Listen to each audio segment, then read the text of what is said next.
La sécurité informatique, c'est l'ensemble des moyens techniques, organisationnels, juridiques et humains nécessaires pour garantir la sécurité des informations d'un organisme et des systèmes qui en assurent le traitement, la transmission et le stockage. Donc la sécurité informatique, c'est un domaine qui est interdisciplinaire et qui est à la croisée à la fois de l'informatique, des mathématiques, du traitement du signal, de l'électronique, mais aussi du droit, des sciences économiques, des sciences humaines et sociales, etc.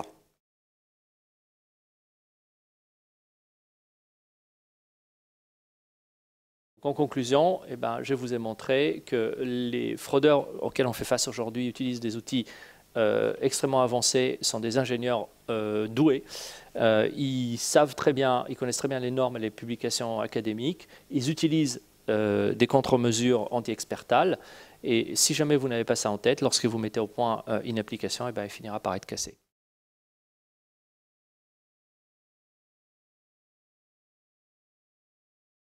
Donc toutes ces techniques sont relativement connues. Hier, j'ai fait une présentation relativement similaire devant des banquiers. Et eux, ils m'ont dit la façon la plus simple d'attaquer une banque, c'est de laisser traîner une clé USB dans l'ascenseur.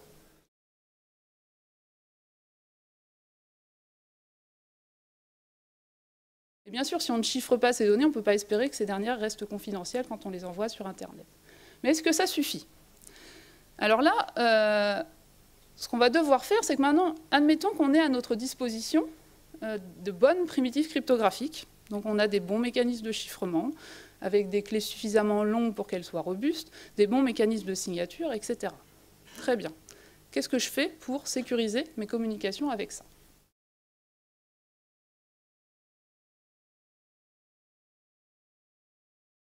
Maintenant, en plus de ça, l'avalanche génomique est en train d'arriver. C'est peut-être une représentation un peu helvétique d'un danger immédiat. Donc, ce qui se passe, c'est que, donc pour en venir maintenant à la génomique, c'est qu'il y a un effondrement des coûts. Donc, les progrès technologiques ont été considérables dans ce domaine, à un tel point que la progression, si on représente ici au fil des années, la diminution du prix, si vous voulez, exprimé ici en dollars, donc on est ici à 100 millions de dollars, ici on est à 1000 dollars, on voit que la progression en termes de baisse des prix a été beaucoup plus rapide que la loi de Moore. Donc on a un phénomène ici qui est extrêmement rapide et qui va générer des données en très très grande quantité. Voilà une autre représentation ici. Vous voyez, on est aujourd'hui à environ 1,5 million de personnes séquencées, c'est-à-dire dont l'ADN a été reconstitué numériquement et se trouve maintenant dans des fichiers. 1,5 million, c'est encore relativement faible par rapport aux 7 milliards d'êtres humains, mais on voit, disons, la tendance. Alors maintenant, de ce fait, les ingénieurs prennent de plus en plus confiance en eux, et donc MIT Technology Review est un des magazines les plus lus par les chercheurs dans le domaine de l'ingénierie, y compris en informatique.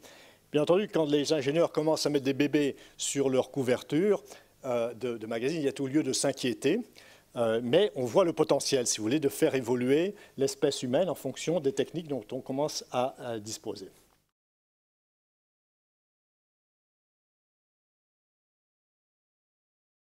Ça fait très longtemps que je travaille sur des solutions de biométrie comportementale, et notamment on travaille sur des solutions, par exemple, sur la dynamique de frappe au clavier. C'est-à-dire que vous allez être reconnu, non pas parce que vous avez tapé un mot de passe, parce que vous allez être reconnu parce que vous le tapez d'une certaine façon, d'accord?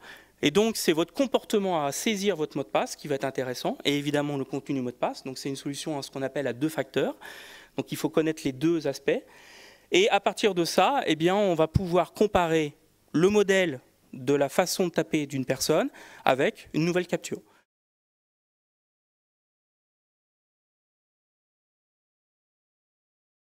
C'est évidemment une drôle de question, puisque les données personnelles sont vendues de manière massive dans l'économie aujourd'hui, notamment dans l'économie numérique.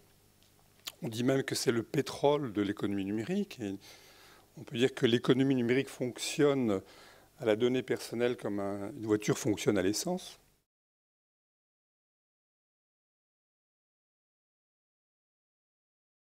On a également une tension entre l'économie et la protection de la vie privée. On l'a vu très bien avec l'exposé d'Alain.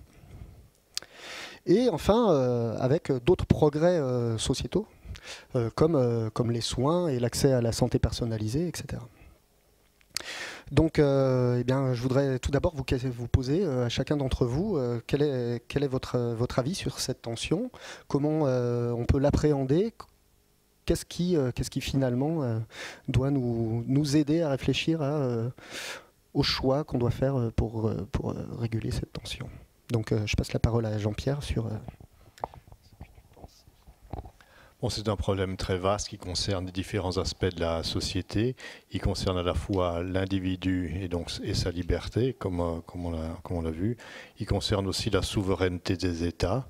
Il y a très clairement maintenant une menace sur la démocratie du fait de la situation où nous nous retrouvons aujourd'hui. On a vu des incertitudes en particulier au niveau du vote électronique. Je suis encore surpris qu'aujourd'hui on envisage et qu'il existe des endroits où on utilise le vote électronique, y compris en Suisse. À mon avis, il faut arrêter, il faut revenir en arrière. La technologie n'est pas prête, c'est beaucoup trop dangereux. Donc il y a une prise de conscience qui doit s'affiner. Il faut il y a un effort extrêmement important, et ce colloque, je pense, est un excellent exemple dans ce sens, de communication entre les chercheurs du domaine et puis la société, les différents acteurs, les politiques. Et il va falloir atteindre un niveau de conscience au niveau de la population qui permet de faire en sorte que les choses commencent à bouger. On a vu que c'est possible. On a vu par exemple qu'aujourd'hui, il y a une beaucoup meilleure compréhension de l'impact de l'être humain sur l'environnement. Il a fallu plusieurs décennies pour y arriver. On est ici face à un problème qui est d'une magnitude équivalente en termes de menaces. Et il va falloir réaliser un effort de formation, de sensibilisation qui soit de la même importance. Les spécialistes livrés eux-mêmes ne pourront pas résoudre le problème, à mon sens.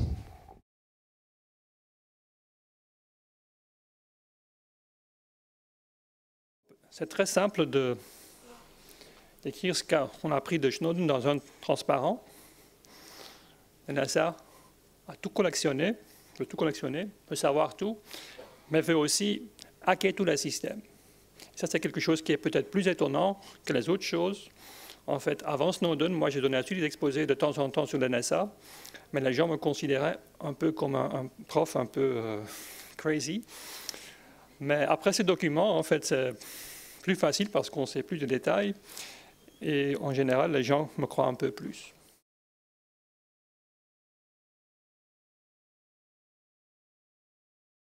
Votre signature manuelle pour certains pays, votre code de carte à puce, etc.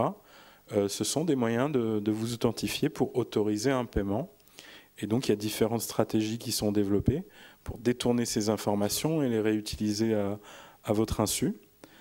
Ça va du dispositif de copie de carte bancaire qui s'est beaucoup industrialisé. Donc on voit un exemple en bas à gauche avec ces dispositifs de skimming qu'on connaît depuis très longtemps et donc qui permettent de copier la piste magnétique et le code. Alors ici avec un faux clavier, parfois par des caméras, etc. Et puis d'autres types de moyens par des logiciels malveillants introduits dans les réseaux des chaînes de magasins, comme l'ont connu les États-Unis pendant plusieurs années, depuis quelques années, avec la première victime emblématique qui était la société Target.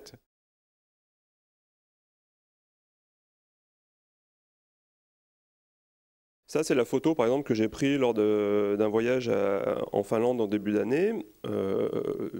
Bon, c'est une photo que moi, je trouve très jolie. Peut-être que d'autres personnes pourraient trouver très jolie. La question qui se pose, c'est de savoir si, voilà, quels sont les moyens, finalement, pour faire respecter ces droits d'auteur. Si, à un moment donné, je vois cette photo sur Rêvons, le National Geographic, est-ce que j'aurai un moyen de me faire rétribuer pour cette photo?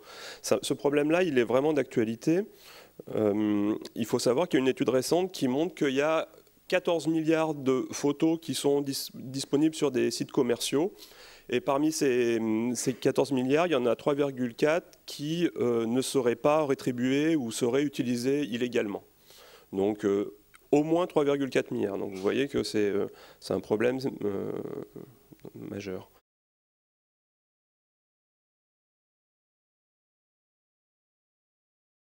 Je chiffre un vote et mettons que je veuille additionner des votes, ben j'additionne les chiffrés, sans savoir ce que valent les votes. Donc, le vote électronique, c'est plus compliqué que ça, mais en particulier, ça repose sur du chiffrement homomorphe, homomorphe pour l'addition. Voilà, donc ça, c'est pour motiver la malléabilité. Donc, des fois, on ne veut pas de malléabilité parce qu'on veut une sécurité très forte, et des fois, on est content avec une sécurité pour des attaquants passifs, mais on souhaite pouvoir calculer sur des chiffrés. Et donc ça, c'est tout l'objet de mon intervention, c'est qu'est-ce qu'on peut faire comme calcul sur des chiffrés? Jusqu'où peut-on aller en termes de calcul sur des données chiffrées? Voilà, donc le chiffrement homomorphe, on peut le voir comme du chiffrement malléable par design. Donc on le construit pour que justement il soit très malléable.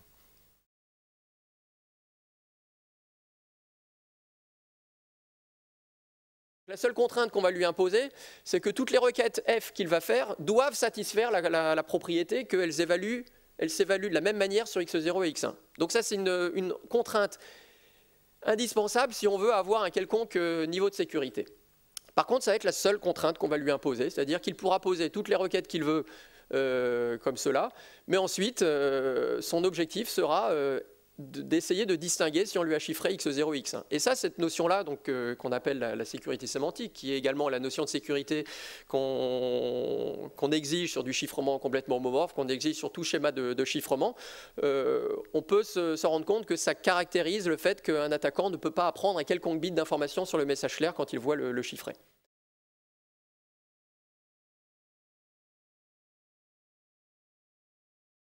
Une des premières différences entre l'ordinateur classique et l'ordinateur quantique apparaît justement sur ce problème de la recherche exhaustive. Ça remonte à un papier de la fin des années 80, si je ne me trompe pas, qui est dû à Grover et qui a un titre un peu... on ne voit pas bien quand on regarde le titre, on ne sait pas exactement ce qui se passe. Mais en réalité, ce que ça nous dit, c'est que pour n'importe quelle fonction, comme sur le transparent d'avant, avec un ordinateur quantique, il est toujours possible de retrouver l'antécédent, non pas en essayant toutes les valeurs, donc en temps n, mais par une autre méthode qui nous donne un temps racine de n. D'accord? Donc si vous aviez, je ne sais pas moi, quelque chose qui est pris assez fréquemment comme niveau de sécurité en crypto, si vous aviez 2 puissance 128 valeurs à essayer, ce qui est beaucoup, vous tombez à un temps de calcul en 2 puissance 64, ce qui reste gros, mais qui, pour un ordinateur classique, enfin du 264 classique, c'est quelque chose d'accessible aujourd'hui. C'est un gros calcul, mais c'est accessible. D'accord? Donc il y a vraiment un écart colossal quand on passe d'un ordinateur quantique à un ordinateur classique.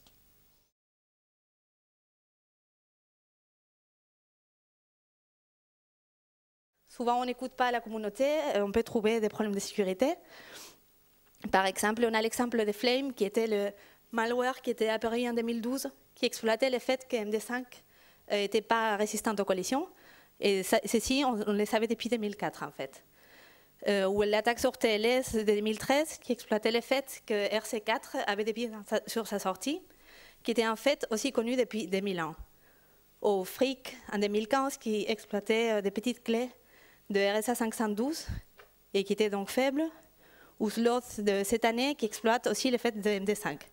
Donc tout ça pour dire que tous ces problèmes auraient pu être évités, parce qu'on les avait prévenus. Si on nous avait écouté quand on avait dit que ces fonctions n'étaient pas sûres, les problèmes de sécurité ne seraient pas apparus.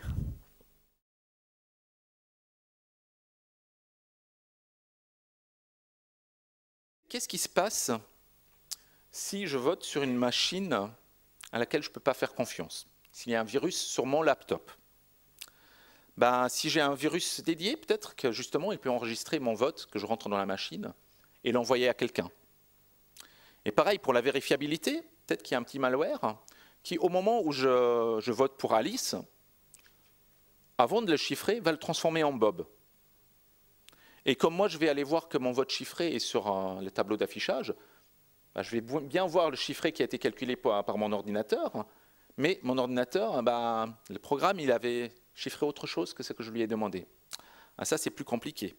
Et ça, ce type d'attaque a été démontré dans la vraie vie.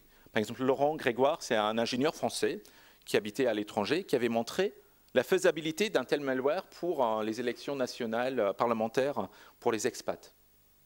Pareil, en Estonie, il y a quelqu'un qui est un informaticien qui a montré qu'il pouvait construire un tel malware. Donc ils n'ont pas déployé, en vrai, ils ont juste fait montrer que c'était possible.